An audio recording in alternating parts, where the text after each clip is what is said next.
ہر سال کشمیر میں دیکھا جا رہا ہے جو کہ ناگہانی آفت آتی ہے تو اس کی وجہ سے میوہ صنعت کو نقصان سے دوچار ہونا پڑ رہا ہے۔ اس سال بھی ہم نے دیکھا کہ خاص کر جنوبی کشمیر کے مختلف علاقوں میں جو ناگہانی آفت آئی، ژالہ باری ہوئی یا پھر تیز آندھیاں آئی تو اس کی وجہ سے جو میوہ صنعت خاص کر جو سیب کی فصل ہے وہ کافی متاثر ہوئی۔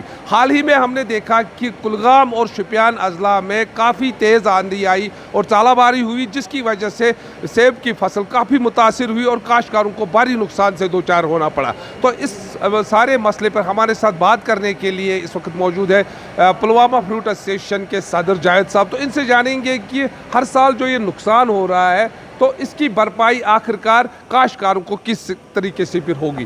تو جاوید صاحب ہمیں بتائیے کہ ہر سال ہم دیکھ رہے ہیں کہ ناگہانی آفت جو آ رہی ہے تو اس کی وجہ سے جو سیب کی فصل یہاں متاثر ہو رہی ہے اور کاشتکار کافی متاثر ہو رہے ہیں، تو کس طرح یہ نقصان کی بھرپائی ہو سکتی ہے؟ کیا اب تک آپ نے کوئی پہل اس سلسلے میں کی ہے گورنمنٹ کے ساتھ؟ دیکھیے، سب سے پہلے میں آپ کو بتاؤں گا کہ یہ جو ہماری جو یہاں وادی کشمیر کی جو فروٹ انڈسٹری ہے وہ ہر سال اس ژالہ باری کی وجہ سے نقصان میں آتی ہے۔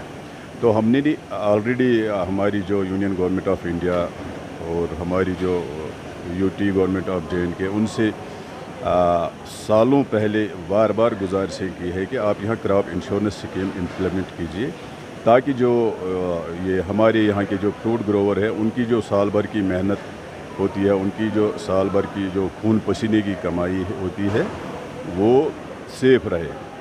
لیکن ابھی تک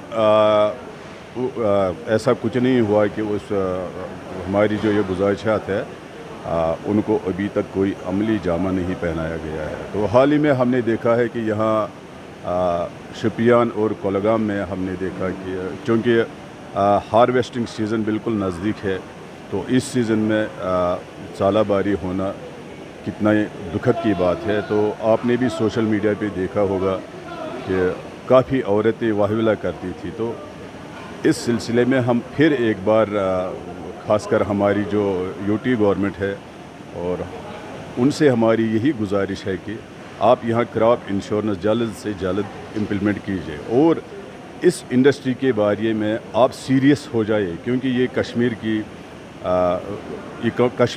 اکانومی کی بیک بون ہے۔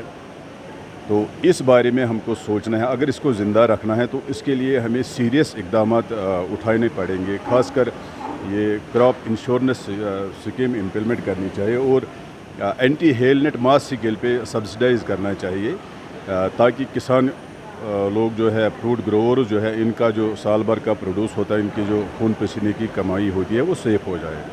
KCC لون کچھ جو کاشتکار ہے کہہ رہے تھے کہ متاثر کاشتکاروں کو KCC لون معاف کیا جائے، تو کیا اس سلسلے میں گورنمنٹ کے ساتھ کوئی بات؟ دیکھیے، اس بارے میں بھی ہم نے ویلی لیول پہ بھی بہت بار گزارشات کی ہے۔ ہماری جو یونین منسٹر، جو ہماری کنسرن یونین منسٹر ہے اور ہماری یو ٹی گورنمنٹ ہے، تو ان سے KCC لون جو ہے اس کو معاف کیا جائے، اس کو ویو آؤٹ کیا جائے کسانوں کے اوپر، لیکن ابھی تک کچھ دیکھنے کو نہیں ملا ہے۔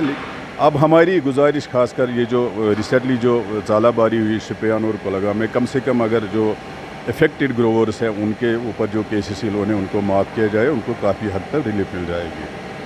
شکریہ ہم سے بات کرنے کے لیے۔ یہ تھے پلوامہ فروٹ ایسوسیشن کے صدر جاوید صاحب۔ تو ان کا یہی کہنا ہے کہ آج تک جو گورنمنٹ نے، جو چاہے یو ٹی گورنمنٹ ہو یا مرکزی حکومت ہو، انہوں نے ابھی تک جو کراپ انشورنس اسکیم جو امپلیمنٹ کرنا تھا وہ ابھی تک زمینی لیول پر نہیں ہوا ہے، جس کی وجہ سے کسانوں کو نقصان ہو رہا ہے۔ اور حال ہی میں جو کلگام اور شوپیان کے کسانوں کو نقصان ہوا ہے، ان متاثر کسانوں کا جو KCC لون ہے وہ معاف ہونا چاہیے۔ بلال خان، نیوز 18، پلوامہ۔